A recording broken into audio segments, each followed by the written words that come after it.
Hello, I'm Philip Wade. This is P Turkey. He inspects all the holes in the concrete blocks to make sure that they're properly inspected, I guess.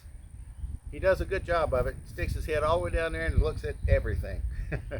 No, seriously, we're in Lower Alabama. We call it LA over here for you folks out west. If I say LA, you'll know I'm talking about Lower Alabama. We're 25 miles north of the Florida line, to give you an idea of where we are climate-wise. And this is the beginning of the 4th week in February. We've had 3 straight weeks of rain, cold water, rain, just cold rain, rain. Nobody's been able to do anything in their gardens. And now we have this beautiful weather for about 5 or 6 days, hopefully. And it was the perfect time to go ahead and start on our raised bed. We decided to go with concrete blocks after looking at a lot of videos, because ours is going to be permanent. We're never going to move it. We didn't want to have to come back later and change out the wood sides or anything. Actually, the concrete blocks were a little bit cheaper than the wood was, but it was a lot more labor intensive. Now, it took us, we started on the back end over here, which was the low end. We got our first run of blocks in, 4 feet wide, 16 feet long. We got our first row in, and then we used the frame square and came up the other side using a 6-foot level, making sure we were level. And as we came up, I had to dig out more and more. So you can see, once I got up to this end, we were almost a full block in the ground. That meant I had to take out a lot more dirt in this area over here. He's a good inspector. We had to take out a lot more dirt over here just to make it the level on the bottom on the inside. Now, once we got it level, that was the first day of work. That was day 1. Today is the 3rd day of working on it. The first day we spent 2.5 hours. We set all the blocks up and got everything level. The next day it rained. All right. Then the next day, which was yesterday, I started working on the inside, making it level on the bottom. I took my pitchfork and I picked up the grass clumps, bounced them around to shake the dirt off, and I threw them out, trying to come out with as little grass and stuff in the bottom as possible. Then I leveled it, and then I put in 1.5 bags of the Canadian peat moss. And then once I got all the clumps out of that and got that smoothed out, then I went in with the wheat straw, which is where P Turkey's at right there. And then I went in on my trailer here on the front side. I'd gone to the local nursery, and I'd gotten 2 yards of what they call a mushroom compost. And it costs $50 a yard, $50 a bucket. If I had bought this in individual bags, the same amount would have cost me over $200, $240 or so, thereabouts, I believe. This way it cost me $100. Now I will have excess that I will work into the other garden, a regular garden. No. And then, but anyway, so once I got the peat moss in, the layer of wheat straw, the layer of mushroom compost, then I went back to the nursery because I didn't have enough space on my trailer with the concrete blocks all on there before. I got another yard of sand and another yard of topsoil. And the topsoil is the nursery type topsoil. It's not the type that you would get off of a construction site, you know, where they come in, scrape off the grass and the top 8 inches or so of dirt, and they call that a topsoil. They do their construction work, and then they take that and smooth that back over and plant grass on it again. This is the type that comes if you buy potted plants from a nursery, for example. So I had them put the topsoil right on top of the sand, so that as I shoveled one, I was getting both of them in here at the same time. Now you'll see this in the video. It took a while to do that. I put the layer of the sand and topsoil mix in, and then another layer of the mushroom compost, and I continued that until I got it full to where it is now. And then I ended up with 3 bags of cow manure that I worked into to the end of it. At this point, it's basically finished as far as the construction goes. I will today go and soak it down real good with water, let it pack down as much as it's going to, and if it settles down enough, then I'll still have my trailer over here where I can put some more on there to top it back out again. Now you'll also notice all the holes are still empty. We're going to take some of the holes and we're going to fill with concrete and that will tie the corners together to the top blocks to the bottom blocks. And just, you know, like here and there and there. And the thing is, well, each one that we do the concrete in, we're going to take a short piece of 3/4 inch PVC, about 8 inches long or so, and we'll stick down into the concrete so that we have a place to stick 1/2 inch PVC in, to bend it over to the other side and stick it in on the other side the same way. And doing several of these coming down, I don't know, maybe 5 of them or 6 of them coming down. These hoops we will use to put a plastic cover over to protect the plants. Say in the wintertime, if we have plants that are delicate to a frost, we can put that on with a plastic over it, like a small greenhouse. And in the summertime, if we have plants that are delicate to a really hot sun and dry temperatures, we can put the hoops back over with a netting material to provide some shade. So, and once we put the concrete in, then the remaining holes we will fill with this type of soil, so that she can plant maybe strawberries or onions or something else in these holes. So we take advantage of the full space that we have available. Now this is our first raised bed. Our regular garden, we've been doing quite well with it.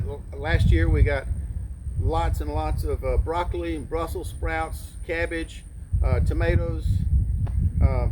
Earlier we got onions, red potatoes, bell peppers, jalapeno peppers, banana peppers, turnip greens, peas, okra. We had a good garden, and watermelons, cantaloupes.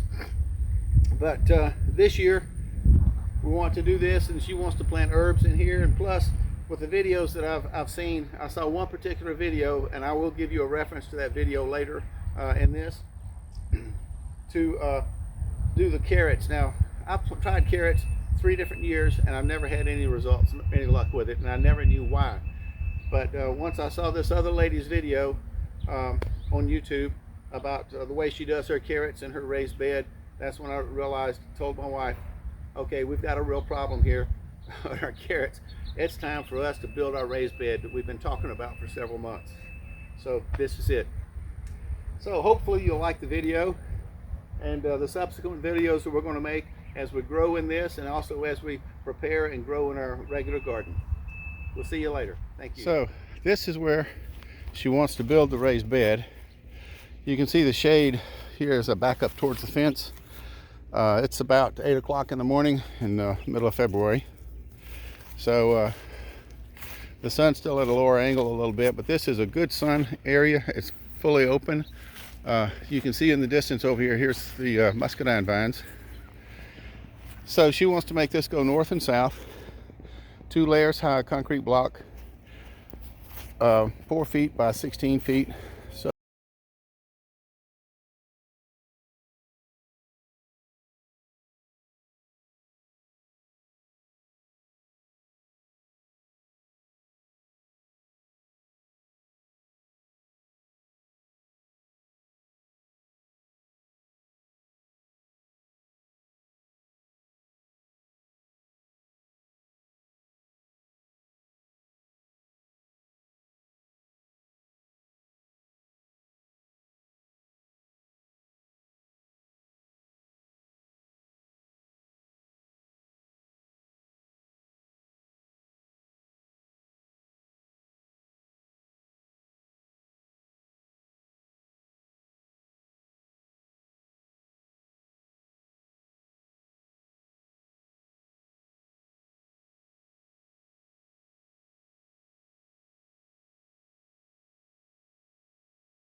okay, finally all the blocks are installed.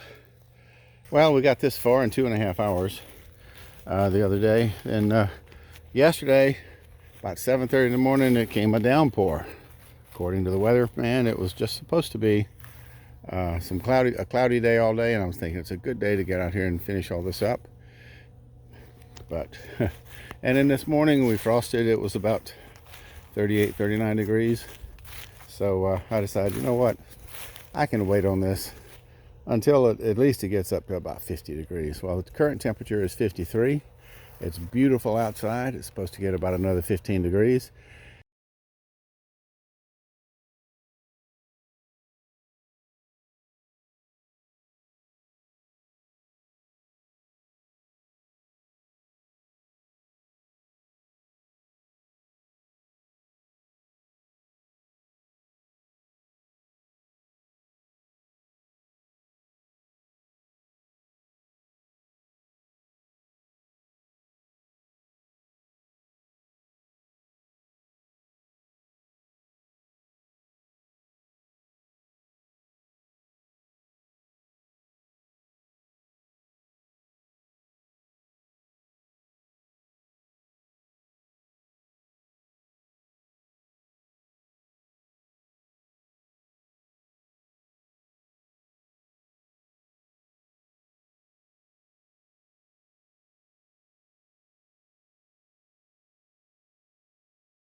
Well, after adding in the cow manure and smoothing everything out, blending it in, crunching up the big clumps and stuff like that, I'd say it looks pretty good.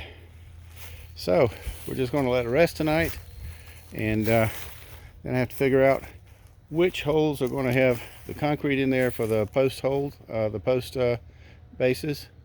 And then once we do that, then we can fill all the other holes with dirt, make them available for onions or maybe a tomato plant, or who knows what we might plant in there. All right, thank you very much. We will continue this when we have vegetables actually growing.